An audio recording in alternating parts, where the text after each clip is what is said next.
മക്കളെ, ഞാൻ ഇന്ന് നിങ്ങൾക്ക് ചെറിയൊരു വീഡിയോ എടുക്കുന്നത്, പക്ഷെ കാണിച്ചു തരാം നിങ്ങൾക്ക് ഒരു ഭയങ്കര അത്ഭുതമായ കാര്യം. അത്ഭുതമല്ല, നമ്മളൊക്കെ പറയില്ലേ, ഉറുമ്പായാലും ചോണനായാലും എന്ത് ഉറുമ്പായാലും അവരൊക്കെ നമ്മൾ വീട്ടിലേക്ക് വരുമ്പോൾ നമ്മൾ ഒക്കെ ആട്ടിപ്പായച്ച് ചിലവർ ചവിട്ടി കൊല്ലുന്നു, വെള്ളം ഒഴിക്കുന്നു, അങ്ങനെ ഉറുമ്പൊക്കെ ഇവിടെ ഈ പറഞ്ഞ അവരൊക്കെ കൊല്ലുന്നു. പക്ഷേ നമ്മൾ നല്ല നിങ്ങൾ നോക്ക്, ഒരടുപ്പ് പിടിക്കാനുള്ള മണ്ണ് ഇപ്പോൾ അവർ ഉണ്ടാക്കി തന്നിട്ടുണ്ട്. നമുക്ക് ഒരിക്കലും ഇങ്ങനെ കിട്ടില്ല. കണ്ടോ, നല്ല രസമുള്ള നല്ല മിനുസുള്ള മണ്ണാണ്. ഇതുകൊണ്ട് അടുപ്പ് പിടിച്ച് കഴിഞ്ഞിട്ടുണ്ടെങ്കിൽ ഒരിക്കലും വിള്ളതൊന്നും ചെയ്യില്ല. എന്നാൽ ഇത് കുനിയൻ ഉറുമ്പെന്ന് കേട്ടിട്ടുണ്ടാവുക, അതാണിത് ഉണ്ടാക്കിയിരിക്കുന്നത്. നമ്മൾ മനുഷ്യരെക്കാട്ടിലും ബുദ്ധിയുള്ളതാണ് ഈ ഉറുമ്പുകൾ. നമ്മൾ പറയാം മനുഷ്യർക്ക് എന്ത് ബുദ്ധിയുള്ളത്? മനുഷ്യർ ഒരു ഉറുമ്പിനും നമ്മൾ മനുഷ്യർക്ക് ഒരേ ജീവനാണ് പടച്ചോൻ തന്നിട്ടുണ്ട്.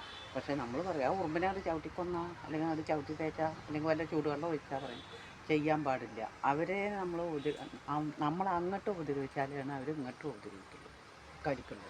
അല്ലാതെ നമ്മളപ്പുറം ഇപ്പുറം പോയി ഓടി വന്ന് കടിക്കൊന്നുമില്ല. എനിക്ക് നല്ലൊരു കാര്യത്തിൽ പെട്ടു. കണ്ടോ, നല്ല മണ്ണാണ്, അടിപൊളി മണ്ണ് അവരുണ്ടാക്കി തന്നിക്കണം. അതുകൊണ്ട് നല്ലൊരു അടിപൊളി അടുപ്പ് എനിക്ക് പിടിക്കണം. കുനിയൻ അതുണ്ടാക്കിയാണ്.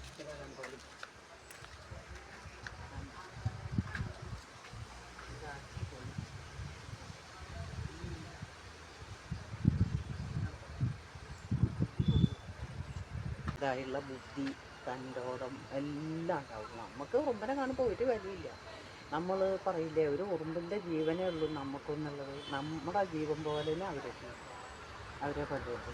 ഇപ്പം എനിക്കൊരു ഭയങ്കര അത്ഭുതമായിട്ടാണ് തോന്നി. ഇത്രയും മണ്ണ്, ഞാൻ മണ്ണ് കിട്ടാൻ വേണ്ടി, അടുപ്പ് മെഴുകാൻ വേണ്ടി മണ്ണ് കിട്ടാൻ വേണ്ടി കുറച്ച് മണ്ണുകൊണ്ടൊക്കെ അതൊക്കെ വിണ്ട് പോയി. ഇത് എല്ലാവരും പറഞ്ഞു എനിക്ക് നല്ല മണ്ണാണിത്, അടുപ്പ് മെഴുകിക്കാൻ. അപ്പോൾ എനിക്ക് നല്ലൊരു സന്തോഷമായി. അള്ളാഹു നമ്മളവരെ കണ്ടു കഴിഞ്ഞാൽ അവരെ ചവിട്ടി കൊല്ലിയതൊന്നും ചെയ്യരുത്. അവരങ്ങോട്ട് നല്ലോണം അറിഞ്ഞ് നമ്മുടെ കുടിയിലേക്ക് കയറുകയാണെങ്കിൽ ഒരു ലേശം മഞ്ഞപ്പൊടി ഇട്ടാൽ മതി, അവരെ വഴിക്കാണ്ട് പോയിക്കോളും. കൊല്ലാൻ നിൽക്കരുത്. അപ്പോൾ നിങ്ങളെല്ലാവരും കാണാൻ വേണ്ടിയിട്ട് ആ മണ്ണ് ഞാൻ കാണിച്ചിരിക്കണം. കണ്ടോ.